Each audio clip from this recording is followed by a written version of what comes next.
asalaamaaleykum wa rahmatullahi wa barakaatu mbokk ñu leen jaar waat ñaar di jàmm UCAS TV tey la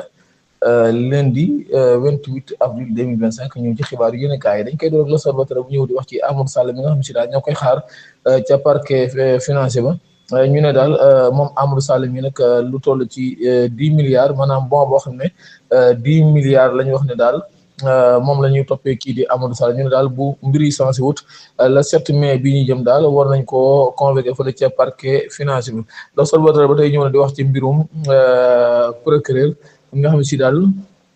procureur financier ñu ne nag ñoom li ko dalee maanaam 2019 ba 2024 daal bëgg nañu def ci ab enquête boo xam ne si daal finance publique la ñu ne daal war nañ koo tijji semaine bii ñu jëm gën gaa yàgg loolu lépp l'Observateur ñëw na di ko xamle. Libération moom dafa ñëw di wax ci mbirum drogue bu doy waar boo xam ne si jàpp nañ ko ñu ne daal Almadi système bi nag ni mu daan demee nag mooy ñu ne drogue bi France la daan jóge bu daan ñëw nag dañ ko daan def ci benn restaurant boo xam ne si mi ngi ci côté ci corniche bi ci Almadi ñu ne daal ñooñu jàpp nañ leen ñu ne drogue bi nag dañ daan def bu mosaanaa ñëw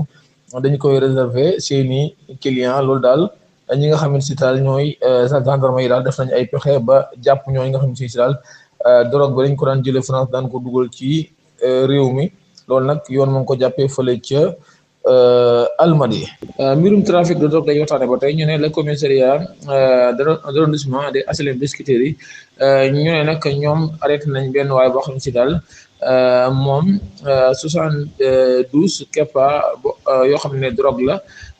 moom nag waa ji ñu ngi ko jàppee foofu ca HLM Biscuiterie yi ñu def loolu nag ñooy commissariat d'arrondissement.